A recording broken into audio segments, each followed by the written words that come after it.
台湾有一条路叫台14线，它通往清境农场，通往合欢山，通往周末的观光潮。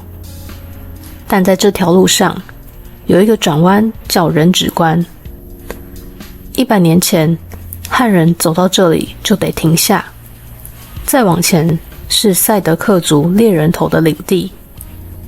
过了人指关是雾社，雾社有一个公园，公园里有一座雕像，雕像那个人叫莫那鲁道。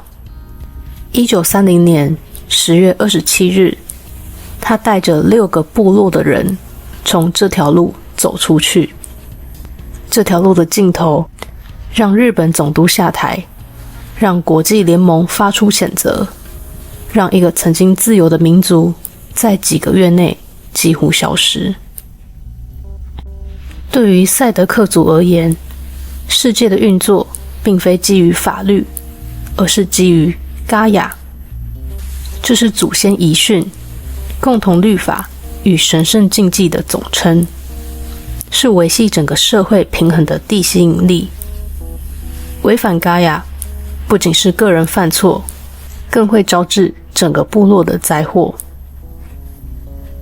赛德克在族语中即是人，这是他们对于自身的定义。散居在不同山头的赛德克族人中，位于南投浊水溪上游靠近交通枢纽雾社的部落联盟被称为雾社群，底下由10多个独立村落组成。位于庐山温泉一带的马赫坡社是雾社群中位置最深山、实力最强悍的部落。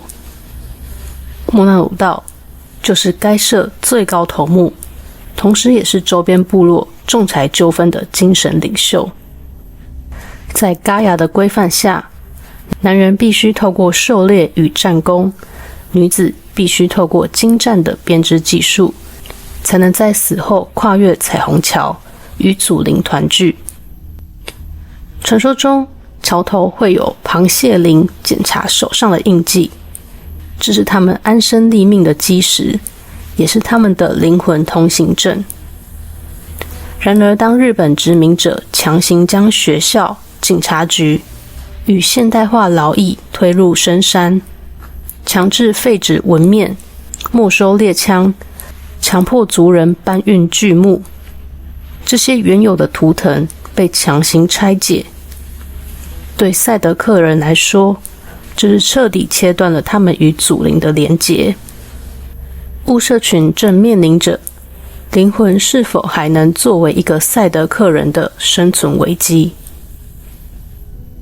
莫那鲁道生于1880年，他的父亲鲁道路黑原为马赫坡社头目，他身高将近180公分，在当时非常魁梧。他的权力并非源自于世袭，而是源于在那个强者为尊的社会中实实在在展现的战力与谈判手腕。在20几岁时，他就靠着猎手战功建立威望，多次参与对抗敌对部落的战役。日本人统治后，他被视为理藩政策的模范代理人，甚至带他前往日本本土参观军舰、兵工厂与现代军工设施，目的很明确，让他知道反抗是死路一条。他隐忍了将近30年，他比任何族人都清楚，反抗意味着灭族。当族里的年轻人激愤地要求开战时，他曾反问：日本人的军队像浊水溪的石头一样多，去打绝对是死路一条。直到年轻人反问：那我们的尊严呢？这句话击中了他。1930年10月，导火线点燃。莫那鲁道的儿子在婚宴上拉着一名日本警察喝酒，却遭对方以手脏、有血腥味为由，用警棍殴打羞辱。这已不仅是个人争执，而是对嘎雅的践踏，莫那鲁道最终回答：如果文明是要我们卑躬屈膝，那我就让你们看见野蛮的骄傲。他50岁，他知道会死，他还是做了。1930年10月27日，雾社公学校运动会当天，他率领雾社群中的6个部落发动起义。这场起义实质上是一场无法打赢的战争。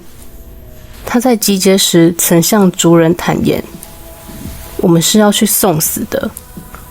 但当尊严被剥夺，那份走向死亡的决意成了赛德克人最后的集体信仰。当年的雾社公学校今天已经没有了，它的旧址附近现在是台电万大发电厂的办公室。事发当天，日本国歌在这里响起，太阳旗升起的时候，赛德克勇士从四周冲了进来。当天共有134名日本人身亡。如果要理解当时的人文冲突，花冈一郎与二郎是绕不开的焦点。在这所学校接受过教育的赛德克人里面，有2个人，花冈一郎与花冈二郎。日治时期，日本人在山区推行番童教育所，但这所学校不归教育局管，归警察局。台上的老师就是腰间配着警刀，负责监控部落的日本警察。山地原住民的义务教育普及率高达 86.4%， 甚至比当时平地汉人的 71% 还要高。这显示了高度的行政控制。花冈兄弟正是这套精英培育体系下的样板。他们讲着日文，穿着警察制服，娶受教化的妻子，领着日本薪水，却流着赛德克人的血。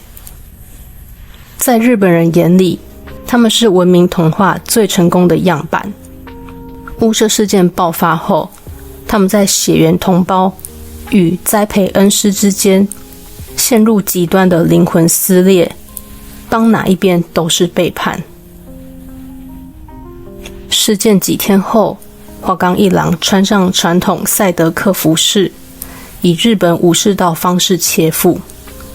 花冈二郎则是选择在林间上吊，他们用死亡拒绝选边站。这2人的死不仅是认同的崩溃，更揭示了殖民教育在原住民灵魂中制造的裂痕。而当年他们自缢的地方，后来被日本人命名为花冈山。那里不在市区，在春阳部落旁边。春阳部落日治时期叫和根社。当年跟着莫那鲁道冲进公学校的6个部落里，和根社就是其中之一。这里的祖先是第一批提刀冲进会场的人。今天这里开满樱花，是泡温泉的地方，但它的旧名字留着那段铁血的记忆。战争的代价是毁灭性的。日本军方将雾社事件定调为正规军事行动，这在台湾原住民抗日史上极为罕见。日军调动了正规军、高山炮及航空部队，为了瓦解深山游击战，更违反国际公约，空投了糜烂性毒气弹、路易式气弹，这会让皮肤溃烂、呼吸道烧伤。在战争尾声，莫那鲁道让他的妻子与2名孙子上吊后，在深山岩窟中举枪自尽。他的遗体极度隐秘，1933年才被一名赛德克猎人意外发现。然而殖民政府将其视为人类标本，送往台北帝国大学医学部展示了40年。战争结束后，抗日的6个部落从1000人减到不到300人。日本政府甚至唆使亲日部落深夜冲进隔离禁区，砍杀生还者，史称二次雾社事件。活下来的人被强制迁徙到一个三面环河、只有一座桥连外的地方——川中岛，也就是今天的清流部落。这里不是他们自愿选择的家园，日军在周围设立了警察驻在所，街道化成笔直僵硬的棋盘式。这里不是部落，这是监控站。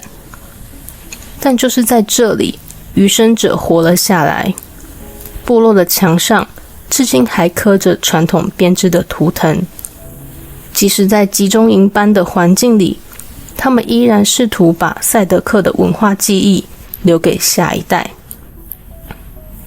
其中一个人就是莫那鲁道的女儿马洪莫那。她收养了一个养女，把莫那鲁道的家族记忆交给了她。1973年，马洪莫那过世。同一年，他父亲的遗骨从台北迎回雾社。迎回遗骨的人是花冈二郎之子高光华。莫那鲁道的遗骨在台大医学部存放了40年，花冈二郎之子高光华奔走，才将他的遗骨迎回雾社，安葬在莫那鲁道纪念公园。当年那个被他父亲拒绝选边站的花冈家后代，亲手帮他盖了最后的家。雾社市区还有一个地方叫德隆宫，它的前身是日本人盖的雾社神社，用来镇压原住民的怨气，宣扬皇民化思想。日本战败后，国民政府把神社改了，改建为德隆宫，盖上双石牌坊，里面改拜关圣帝君。日本时代的红灯笼、鸟居基座还在，上面漆着中国的红色。日本人的骨架，中国的颜色，台湾的神明，一个空间，3个政权，同一块土地上，不同的人轮流写下自己的名字。从人指关的峡谷到清流部落的棋盘式街道，再到那座改名为德隆宫的神社旧址，这片土地上的每一处地标都记录着信仰、尊严与现代文明暴力碰撞后留下的痕迹。赛德克在族语里的意思是人。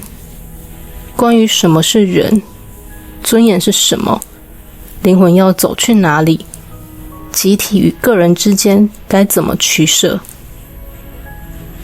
1930年，雾社山林里的人们用命给出了他们的答案。